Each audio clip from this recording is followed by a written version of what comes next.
वंदे श्रीकृष्ण चैतन्य नित्यानंद सहोदित गौरादये पुष्पवंत चित्र छन्दोतमोनदो आजानुलम्बित भुजो कनकावदातो संकीर्तनैकपितरो कोमलायताक्षो विश्वम्भरो द्विजवरो जुगधर्मपालो वंदे जगत प्रियकरो करुणावतारो।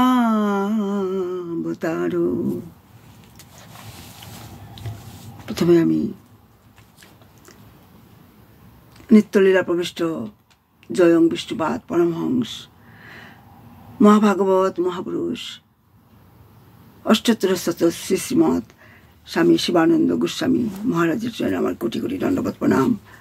और समस्त रूपानुग गुरुवर्ग गुरु परम्परा और समस्त आचार्यवर्गेर चरणे आमार कोटि कोटि दंडवत प्रणाम। और उपस्थित समस्त कृष्ण प्रेम अनुरागी गौर भक्तबिंदेर चरणे आमार कोटि कोटि दंडवत प्रणाम। आमी शुद्ध मने शुद्ध भावे जाते कीर्तन करते पारी आमार भूल त्रुटि आपनारा मार्जना करबेन। আমরা কয়েকটা সপ্তাহ ধরে আমরা মহাপ্রভুর গম্ভীরার লীলা আমরা রসাস্বাদন করছিলাম। এই গম্ভীরা হচ্ছে শ্রীকৃষ্ণ চৈতন্য মহাপ্রভুর লীলাভূমির মধ্যে অপরিবর্তিত প্রামাণ্য লীলাস্থলী হিসাবে পরিচিত। মানে গৌরপ্রেমের মূল কেন্দ্রই হচ্ছে এই গম্ভীরা, যেটাকে উড়িয়া ভাষায় কালকুটুরিকে গম্ভীরা বলা হয়। যেখানে গুপ্তধন রাখা হয় সেটাকেই উড়িয়া ভাষায় গম্ভীরা বলা হয়। গম্ভীরায় মহাপ্রভুর ব্যবহৃত পাদুকা, কমণ্ডলু, কান্থা এবং মহাপ্রভুর চিত্রপদ এখনো বিরাজমান। মানে গম্ভীরার গর্ভগৃহে এই সমস্ত জিনিস, এই সমস্ত মহামূল্য প্রেমাস্পদ সম্পত্তি দর্শনের জন্য একটা ছোট্ট একটা জানালা মানে তৈরি করা হয়েছে, যে জানালা দিয়ে আমরা সেই মহামূল্য সম্পত্তি আমরা দর্শন করতে পারি। গম্ভীরার গর্ভগৃহের দক্ষিণ পাশে দরজার সামনেই অখণ্ড প্রদীপ প্রেমের প্রতীক হিসাবে জ্বলছে। সেই যে প্রদীপ 550 বছর আগে জ্বলছিল সেটা নিরন্তর জ্বলছে 550 বছর ধরে। এটা হচ্ছে প্রেমের প্রতীক। অখণ্ড মানে প্রদীপ মানে প্রেমের প্রতীক। গম্ভীরার অখণ্ড নাম চলছে, 24 আওয়ার্স নাম সংকীর্তন চলছে। 1 মিনিটের জন্য সেটা থামে না। কেউ না কেউ মানে ভাগ নিয়ে নিয়ে কীর্তন করছে। আর আমার সৌভাগ্য হয়েছিল সেই অখণ্ড নাম কীর্তনে যোগদান করার একবার। গম্ভীরার মহাপ্রভুর সেবিত বিগ্রহ রাধাকান্ত দেবের শ্রী বিগ্রহ আজও পূজিত হচ্ছে। সেটা গম্ভীরার গৃহের নিকটবর্তী মন্দিরে, মানে কাছের মন্দিরে রাধাকান্ত দেবের মূর্তি বিগ্রহ পূজিত হচ্ছে। গম্ভীরায় গোপাল গুরুর পরম্পরার গতিতে গুরুবর্গ বিরাজমান। আর শ্রী জগন্নাথ দেবের মন্দির থেকে দক্ষিণে সমুদ্রে যাওয়ার যে রাস্তাটা, মধ্যবর্তী রাস্তা সেখানেই গম্ভীরাটা অবস্থিত। আর পাশেই আছে সিদ্ধবকুল মঠ, যেখানে হরিদাস ঠাকুর সেখানে তার ভজন কুটির ছিল। আর সেখানটা সিদ্ধবকুল, যেটা মহাপ্রভু সেই গাছটা লাগিয়েছিলেন, আজও আছে সেই গাছটা। আর শ্বেতগঙ্গা সার্বভৌম ভট্টাচার্যের বাড়ি কাছাকাছি। মানে এবার আমরা দেখছি গৌরসুন্দর মহাপ্রভু হচ্ছেন একজন, মানে তিনি হচ্ছেন মহাস্পর্শমণি। যেভাবে পরশ পাথরে মানে লোহা লাগালেই সোনায় পরিণত হয়, ঠিক সেইভাবে নিত্যলীলার পরিকরগণ তার স্পর্শ পেয়ে সবাই মণি হয়ে গিয়েছিল, মানে সবাই মণি হয়ে গিয়েছিল। তার চরণ স্পর্শে লাভে, মহাপ্রভুর চরণ স্পর্শে কত পাষণ্ড যে মহাভক্তে পরিণত হয়েছিল। তার মানে সংখ্যা কে করবে? মানে আমরা দেখেছি মহাপ্রভুর পরিকর পার্শ্বদের মধ্যে যারা কৃষ্ণলীলায় যারা সখী আর মঞ্জুরি ছিল, যে স্বরূপ দামোদর যিনি কৃষ্ণলীলায় ললিতা দেবী ছিলেন, আর ললিতা দেবী হচ্ছেন রাধারানীর চেয়ে 27 দিনের বড় মানে বয়সে, আর তার জন্মভূমি হচ্ছে ললিতা দেবীর জন্মভূমি হচ্ছে গাঁও। এবং বৃন্দাবনে গেলে আপনারা নিশ্চয়ই শুনেছেন গাঁও বলে একটা জায়গা আছে, সেটা হচ্ছে ললিতা দেবীর বাসস্থান, মানে সেখানে জন্ম হয়েছিল, নিবাস মানে। আর তার ললিতা দেবীর কৃষ্ণলীলাতে ললিতা দেবীর সেবা কী ছিল? যুগল কিশোরকে, রাধা মাধবকে কর্পূর দান করা, তাম্বুল সেবা দেওয়া, খাওয়ার পর ভোজনের পর তাম্বুল সেবা দিতেন এই ললিতা দেবী। তিনি মানে রাধারানীর চেয়ে 27 দিনের বড় ছিলেন। আর তার নিত্য বয়স হচ্ছে, কারণ ওই বয়স কখনো বাড়ে না, আমার নিত্য বয়সটাকে বলা হয় 14 বছর 3 মাস 12 দিন।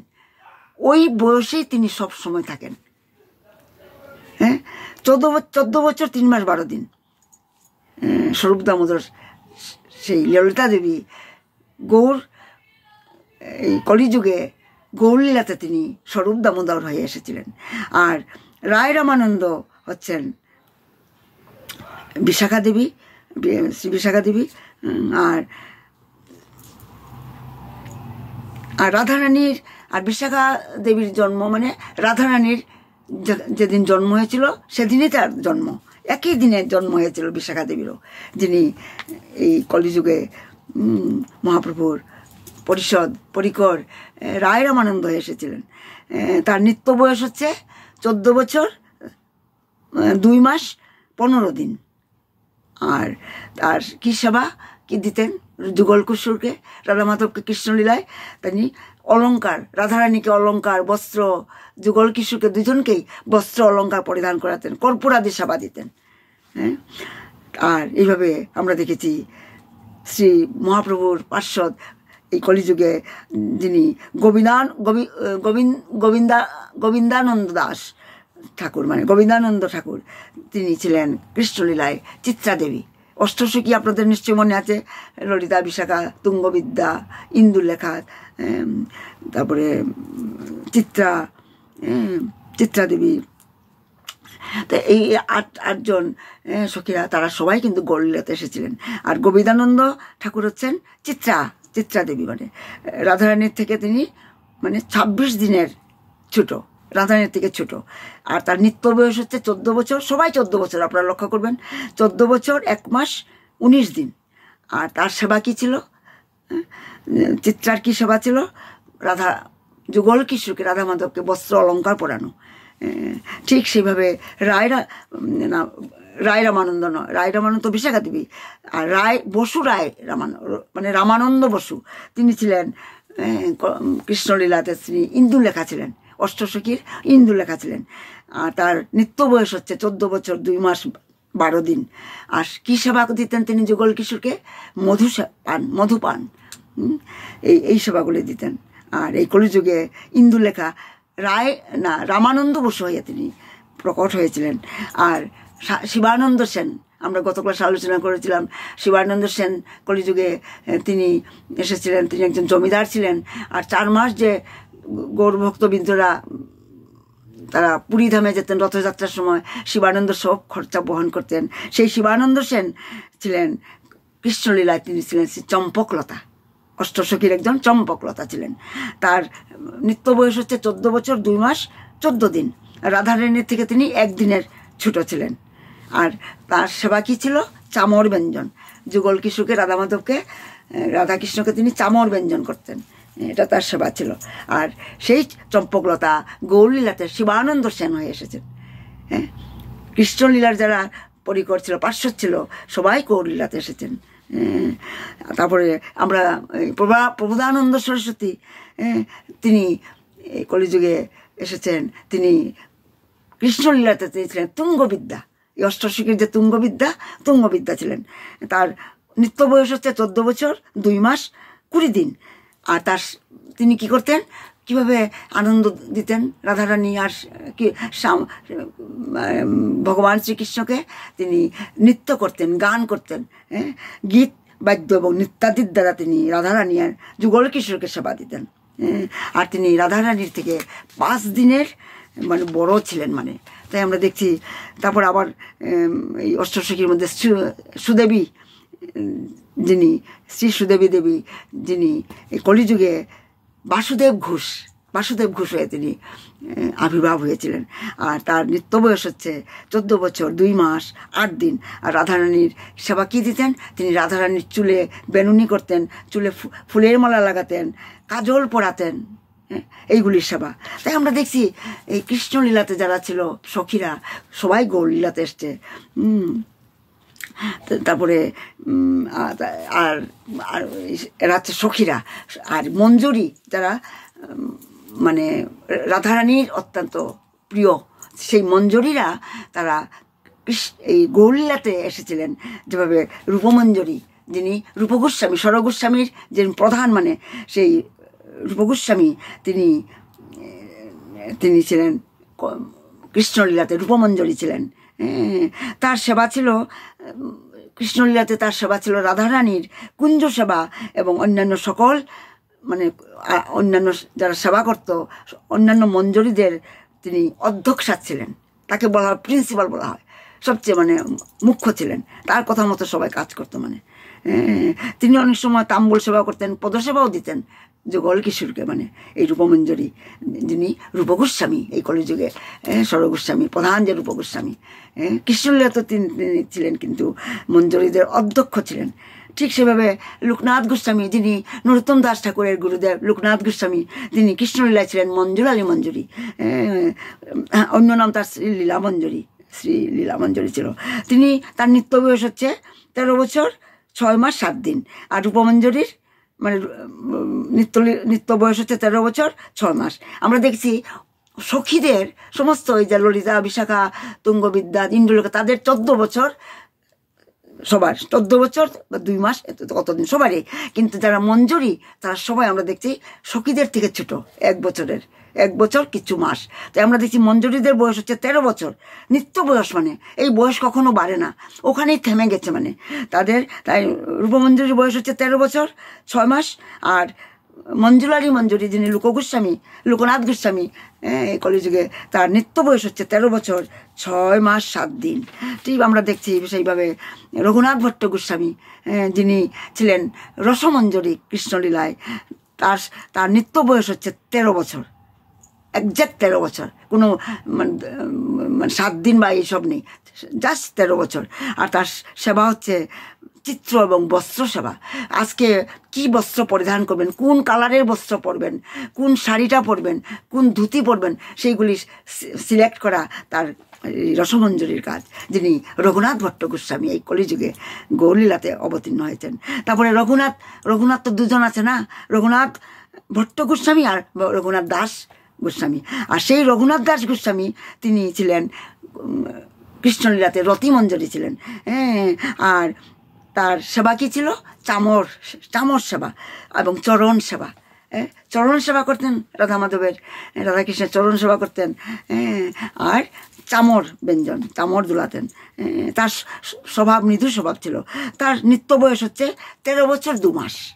13 বছর 2 মাস ওখানেই ফিক্সড, মানে এর থেকে বাড়েও না কমেও না, 13 বছর 2 মাস। আর গোপাল ভট্ট গোস্বামী এই স্বরগোস্বামীর শ্রীরূপ শ্রী সনাতন ভট্ট রঘুনাথ শ্রীজীব গোপাল ভট্ট দাস রঘুনাথ আনন্দে বল হরি ভজ বৃন্দাবন শ্রী গুরু বৈষ্ণব পদে মজাইয়া মন। এই যে গোপাল ভট্ট গোস্বামী তিনি ছিলেন গুণমঞ্জরি ছিলেন কৃষ্ণলীলাতে, এবং তার সেবা ছিল জল এবং শয্যা সেবা। শয্যাগুলি বিছানা ঠিকঠাক করে দেওয়া, শয্যা সেবা ছিল, আর জল সেবা ছিল। আর তার নিত্য বয়স ছিল 13 বছর 1 মাস 27 দিন। তারপরে শ্রীজীব গোস্বামী, স্বরগোস্বামীর যে শ্রীজীব গোস্বামী তিনি ছিলেন কৃষ্ণলীলাতে বিলাস মঞ্জরি। তার নিত্য বয়স ছিল 12 বছর 11 মাস 26 দিন। আর তার সেবা ছিল, কি সেবা দিতেন তিনি? জল এবং অঞ্জন সেবা দিতেন। হ্যাঁ, অঞ্জন সেবা দিতেন। আর সনাতন গোস্বামী, এই রূপ গোস্বামী আর সনাতন গোস্বামী তো দুই ভাই ছিল। আর সনাতন গোস্বামী কৃষ্ণলীলা ছিলেন লবঙ্গ মঞ্জুরি। আপনারা মন দিয়ে শুনবেন, এগুলি গভীর তত্ত্ব সিদ্ধান্ত কথা। আমি বাবার কৃপায় আমাদের এই সৎসঙ্গে আমি বলার আমি দুঃসাহস করছি। আমি আমার ভুল ত্রুটি আপনারা মার্জনা করবেন। তাই এই সনাতন গোস্বামী হচ্ছেন কৃষ্ণলীলার শ্রী লবঙ্গ মঞ্জুরি। আর তার সেবা ছিল মানে আভরণ সেবা, সর্বপ্রকার আভরণ সেবা, লবঙ্গমালা এবং সর্বপ্রকার আভরণ সেবা, পুষ্পমাল্য গাথা, এইসব নানা রকমের আভরণ কি পড়লে এইগুলি তার সেবা ছিল মানে। আর তার নিত্য বয়স ছিল 13 বছর 6 মাস 1 দিন। তাই আমরা একটা জিনিস আপনারা লক্ষ্য নিশ্চয় করেছেন, সমস্ত মঞ্জুরিরা বয়স মানে 13 বছর থেকে আরম্ভ হয়েছে। আর সখীদা যারা সখী রাধারানীর, রাধাকৃষ্ণের সখী, তারা সবাই বয়স 14 বছর থেকে আরম্ভ হয়েছে। ওই বয়সটাই তাদের ফিক্সড বয়স, সেটা বাড়ে না কখনো। তাই আমরা দেখছি কৃষ্ণদাস কবিরাজ গোস্বামী, যিনি আমাদের এই শ্রী চৈতন্য চরিতামৃতের রচয়িতা, কৃষ্ণদাস কবিরাজ গোস্বামী, তিনি 100 বছরের উপরে, প্রায় 105 বছর হতে পারে। তখনই তিনি শ্রী চৈতন্য চরিতামৃত শ্রী চৈতন্য চরিতামৃত রচনা করেছিলেন। মহাপ্রভু নিত্যানন্দ প্রভুর আজ্ঞা পেয়ে, স্বপ্নাদেশ পেয়ে সেই কৃষ্ণদাস কবিরাজ গোস্বামী তিনি কৃষ্ণলীলায় ছিলেন কস্তরী মঞ্জুরি। তার সেবা কি ছিল? তার সেবা ছিল চন্দন সেবা। সারাদিন তিনি চন্দন সেবা করতেন, চন্দন পিষতেন আর চন্দন গায়ে লাগাতেন, চন্দন সেবা ছিল। আর তার নিত্য বয়স ছিল 13 বছর। 13 বছরে তিনি ফিক্সড মানে। তাই আমরা দেখছি এইভাবে সমস্ত পরিকর নিয়ে মহাপ্রভু কৃষ্ণলীলার সমস্ত পরিকর গৌরলীলা তো এসেছেন। আর মহাপ্রভুর স্পর্শ পেয়ে তারা এক একজন মানে মানে মহাভক্তে পরিণ, স্পর্শ পেয়ে মনি হয়ে গিয়েছিলেন তারা মানে এক একজন কী বা বলা হয়, এক একজন তারা তো মহাপ্রভুর ভগবানের তারা সবাই মানে পরিকর ছিল। তাই এই লীলাতে তারা কৃষ্ণলীলাতে যেমন তারা সাহায্য করেছিল, গৌরলীলাতে তারা সাহায্য করার জন্য এসেছিল। কারণ ভগবান যখন আসেন তিনি একা কখনো আসেন না, তার প্রটোকল নিয়ে আসেন, মানে সমস্ত পরিবার সমস্ত পরিকর নিয়ে তিনি আসেন। যেভাবে সূর্যের আলো চন্দ্রমণ্ডলে পতিত হয়ে স্নিগ্ধ আলোতে জগৎ আলোকিত করে, ঠিক সেইভাবে গৌরহরির মহাপ্রভুর মানে মানে গৌরচন্দ্রের স্নিগ্ধ আলু করা সেই মূর্তিখানি তার অগণিত ভক্ত হৃদয় রূপ স্বচ্ছ এবং পবিত্র দর্পণে পতিত হওয়াতে তারাও চন্দ্রের ন্যায় আলোকিত হয়ে এই জগতের সমস্ত জীবের হৃদয়ের অজ্ঞান অন্ধকার দূরীভূত করেছিলেন। তারা তো আমাদের তো মার্গদর্শন করার জন্য এসেছিলেন, সমস্ত এই পরিকর, এই পার্শ্বদগণ আমাদের পথ প্রদর্শক, তারা রাস্তা দেখানোর জন্য, মার্গদর্শন করানোর জন্য তারা গৌরসুন্দরের সেই মূর্তির মানে পবিত্র স্বচ্ছ পবিত্র দর্পণে পতিত হওয়াতে তারাও চন্দ্রের ন্যায় মানে আলোকিত হয়ে আমাদের জীবের হৃদয়ের অজ্ঞান অন্ধকার তারা দূর করে দিয়েছিলেন। তবে একটা মনে রাখার একটা বিষয়, যে আকাশের চাঁদের আলোতে এই স্থূল জগতে, এই জড়জাগতিক অন্ধকার যেমন আর থাকে না। চাঁদের আলো যখন হয়, যে চাঁদের আলোতে সমস্ত জগৎ, এই জড়জাগতের কথা বলছি, আলোকিত হয়ে যায়, অন্ধকার থাকে না। ঠিক সেই রূপ গৌরচন্দ্রের স্নিগ্ধ আলু করা মূর্তিখানি সকলের হৃদয়ের অজ্ঞান অন্ধকার দূরীভূত করে দেয়। সেই ব্যক্তি যখন মানে হরিনামে হরিপ্রেমে মাতোয়ারা হয়ে যখন গৌরহরির মূর্তিখানি মানে আলু করা মূর্তিখানি যখন সকলের হৃদয়ের অজ্ঞান অন্ধকার দূর করে দেয়, তখন সেই ব্যক্তি, সেই জীব তখন হরিপ্রেমে মাতোয়ারা হয়ে মহাভক্তে পরিণত হয় এবং সমস্ত পাপ রূপ থেকে মুক্তি পায়। যেভাবে আমরা দেখছি মহাপ্রভু যখন সন্ন্যাস নেওয়ার পর শুধু মানুষই কি পশুরা পর্যন্ত ঝাড়খণ্ডের বনের দিকে তিনি সন্ন্যাস গ্রহণ করার পর তিনি সেই বিহারের ঝাড়খণ্ড বনের দিয়ে পদব্রজে তিনি যখন বৃন্দাবনের পথে যাচ্ছিলেন, তখন সেই ঝাড়খণ্ডের বনে সমস্ত পশুরা, সিংহ, হাতি, তারা এনিমিটি ভুলে গিয়ে, শত্রুতা ভুলে গিয়ে তারা সবাই মহাভক্তে পরিণত হয়েছিল, সবাই কৃষ্ণ নাম করছিল।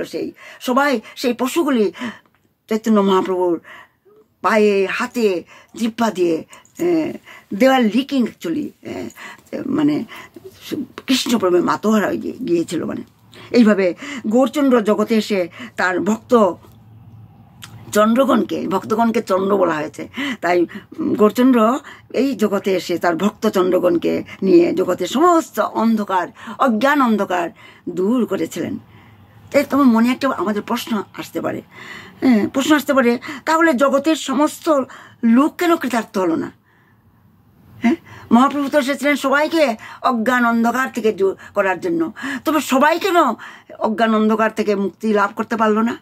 কেন সবার মধ্যে অজ্ঞান অন্ধকার দূরীভূত হলো না? সবার মধ্যে কেন সব লোক কৃতার্থ হলো না? সেই প্রেমধন কেন সবাই লাভ করতে পারলো না? তার কারণ হচ্ছে, তার একমাত্র কারণ, আপনার মন দিয়ে শুনবেন, তার একমাত্র কারণ হচ্ছে, যদি কেউ ঘরের দরজা জানলা বন্ধ করে থাকে, মানে কেউ যদি দরজা জানলা না খুলে, কিন্তু এদিকে চাঁদের আলু, বাইরে চাঁদের আলু, কিন্তু দরজা জানলা যদি বন্ধ করে, তখন তাদের স্নিগ্ধ আলু যদি বাইরে থাকলেও সেটা অন্ধকারের ঘরের মধ্যে সেটা প্রবেশ করতে পারে না, তাই না? আমি যে দরজা বন্ধ করে বসে থাকি, চাঁদের আলোক কি আমার বাড়ির ভিতরে আসবে, আলোকিত হবে না? ঠিক সেইভাবে চারিদিকে মানে অহংকারের প্রাচীর এবং উপরে আচ্ছাদন থাকলে অজ্ঞান অন্ধকারে তাকে আচ্ছন্ন থাকতে হবে। এই যে প্রশ্নটা আমাদের মনে, কেন সবাই কৃতার্থ হলো না? কেন সবাই গৌরপ্রেম পেল না? কৃষ্ণ প্রেমে কেন মাতোয়ারা হলো না এই জগৎবাসী? তার কারণ তাদের অহংকারের প্রাচীর। যেভাবে আমরা দেখেছি মহাপ্রভুর যে মানে তিনি এসে কতজনকে যে তিনি মানে পতিতকে তিনি উদ্ধার করেছিলেন, যেভাবে যোগাই মাথায়, তারপরে কি বলা হয় চাপাল গোপাল, তারপরে এই নবদ্বীপের পড়ুয়ারা, মায়াবাদী সন্ন্যাসীরা, সবাইকে তিনি উদ্ধার করেছিলেন মহাপ্রভু। তাই আমরা দেখছি মানে যাদের মধ্যে অহংকারের প্রাচীর এবং উপরে আচ্ছাদন থাকলে অজ্ঞান অন্ধকারেই তাদেরকে থাকতে হবে, আচ্ছন্ন থাকতে হবে। ফলে গৌরসুন্দরের কৃপা অর্থাৎ প্রেম ভক্তি থেকে তাকে বঞ্চিত হতে হয়। মানে আমার যদি মনের মধ্যে অহংকার থাকে, আমি কি পাবো সেই গৌরপ্রেম? কখনো নয়, আমার বিশ্বাসই আসবে না। তাই তো গৌরসুন্দরের কৃপা থেকে তারা বঞ্চিত হয়, মানে প্রেম ভক্তি থেকে বঞ্চিত হয়। এই গর্ব অহংকারের প্রাচীর থেকে যদি কেউ বের হয়ে আসতে পারে, তাহলেই প্রাণ গৌর, হা গৌর, হা গৌর বলার সঙ্গে সঙ্গে তার চোখে জল আসবে। মানে গৌর গোবিন্দ কথা শুনতে বা চিন্তা করতে তখন ভালো লাগবে, আর সেই মুহূর্তের মধ্যে তার অজ্ঞান অন্ধকার সমস্ত মানে দূরে সরে যাবে। তখন তার মধ্যে ভাব ভক্তি মানে জ্যোৎস্নার আলোকে তার হৃদয় আলোকিত হয়ে উঠবে, সমস্ত দুঃখের অবসান হবে। আর ঈশ্বর ইচ্ছায় প্রকৃতির এইরকমই নিয়ম, মানে এটাই প্রকৃতির নিয়ম, মানে কারণ এটাই নিয়ম। যেভাবে একটা উপরে উচ্চস্থানে যেমন কৃপা বাড়ি থাকতে পারে না, উপরে যখন বৃষ্টি পড়ে উপর থেকে সেটা অটোমেটিক নিচে জলটা গড়িয়ে পড়ে, তাই না? সেখানে থাকে না, গড়িয়ে নিচে নেমে আসে। ঠিক সেইভাবে আমাদের মধ্যে সেই দেহকেন্দ্রিক অহংকারেই ভগবানের কৃপা থেকে আমাদেরকে বঞ্চিত করে রাখে। মানে আর কৃপা বাড়ি গ্রহণ করবার জন্য কি করতে হবে? আমাদের আমার হৃদয় পাত্রকে আবরণ উন্মুক্ত করতে হবে। মানে আবরণ উন্মুক্ত করতে হবে। আমাদের ভিতরে যে ষড়রূপী আছে, কাম, ক্রোধ, লোভ, মোহ, এইগুলি আমাদেরকে অনর্থকলি নিবৃত্তি করতেই হবে। মানে সেই কৃপাবাড়ি গ্রহণ করার জন্য হৃদয় পাত্রকে আবরণ উন্মুক্ত করতে হবে। আর অহংকারের আবরণ থাকলে ভগবানের কৃপাবাড়ি কোনো রূপেই মানুষ গুরুদেবের কৃপা কখনো আমাকে সঞ্চিত করতে পারবে না, আমার হৃদয়ের স্থান পাবেই না। একটা ছোটাও যদি অহংকারের লেশ থাকে আমার হৃদয়ে, সেখানে গুরুদেবের কৃপা, ভগবানের কৃপা বাউরি কখনো সেখানে স্থান পাবে না। মানে সেই কারণেই ভক্তকে সর্বদা অহংকার হতে মুক্ত হবার জন্য ভগবানের কাছে মানে প্রার্থনা করেন ভক্তরা। আমরা সেই জন্য অহংকার যাতে আমি শূন্য হতে পারি, তাই তো বলে তৃণাদপি শুনেছিন তরুরপি সহিষ্ণুনা অমানিন মানদেনা কীর্তনিয়া সদাহরি। আমাকে অমানিনা হতে হবে, অহংকার শূন্য হতে হবে, তৃণাদপি হতে হবে, সেটা হতে হবে, এটাই প্রার্থনা করতে হবে। দৈন্যং গর্বারি মর্দনম, দীনভাব যখন অন্তরে, দীনভাব অন্তরে প্রতিষ্ঠিত হলে এই গর্বরূপ মহাশত্রু বিনাশ প্রাপ্ত হয়, মানে বিনাশ প্রাপ্ত হয়। এইভাবে আমরা দেখছি মহাপ্রভু এই বাংলা অথবা ভারতবর্ষের লক্ষ লক্ষ নরনারীর হৃদয় বিজয়ী অজাতশত্রু মহাপ্রভু, যার প্রেমের বন্যায় মানব, দানব, পশু, পাখি, রাজা, মন্ত্রী, পণ্ডিত, মূর্খ, কুষ্ঠ রোগী সকলেই হাবুডুবু খেয়েছেন সেই সচ্চিদানন্দ বিগ্রহ শ্রী চৈতন্য মহাপ্রভু। তিনি যে এই কলিযুগে তিনি স্বয়ং ভগবান কৃষ্ণাস্তু এতে কাংশ কলাপুংশ কৃষ্ণাস্তু ভগবান স্বয়ং, তার প্রমাণ অনেক, মানে তার আবির্ভাবের আগেই অনেক অনেক শাস্ত্রে তার প্রমাণ আছে। মানে আমার সময় শেষ হয়ে গেছে, আমরা আগামী ক্লাসে আবার সেটা রস আস্বাদন করবো। মহাপ্রভুর পরমেশ্বর ভগবানের তার মানে অবতরণে তার শাস্ত্র প্রমাণ যে আছে। নিতাই গো সীতানাথ প্রেমানন্দে হরি হরি বল। জয় গুরুদেব কি জয়, শিবানন্দ বাবা কি জয়। যদি গৌরী না হইতো তবে কি হইতো, কেমনি ধরিতাম দে রাধার মহিমা প্রেমর সীমা, জগতে জানা তোকে। আরে যোগ মাঝে আরে মধুর বৃন্দা বিপিন মাধুরী প্রবেশ চাতুরী সার। আরে গাও গাও পুন গৌরাঙ্গের গুণ সরল করিয়া মন। আমাদের মনকে সরল করে গৌরাঙ্গের নাম করতে হবে, সরল করিয়া মন। আরে এ ভব সাগরে এমন দয়ালো না দেখিয়ে কি জন। আমি গৌরাঙ্গ বলিয়া নাগেনু গলিয়া কেমনে ধরিনু দেও। যদি গৌরী না হইতো তবে কি, যদি গুরুদেব না হইতো তবে কি হইতো, কেমনে ধরিতাম দে। প্রণাম, সবাইকে প্রণাম। আমার ভুল ত্রুটি মার্জনা করবেন। নিতাই গৌ সীতানাথ প্রেমানন্দে হরি হরি বল। খেতুরি ধাম কি জয়, নরোত্তম দাস ঠাকুর কি জয়। প্রণাম, সবাইকে প্রণাম। হরি বল, হরি বল।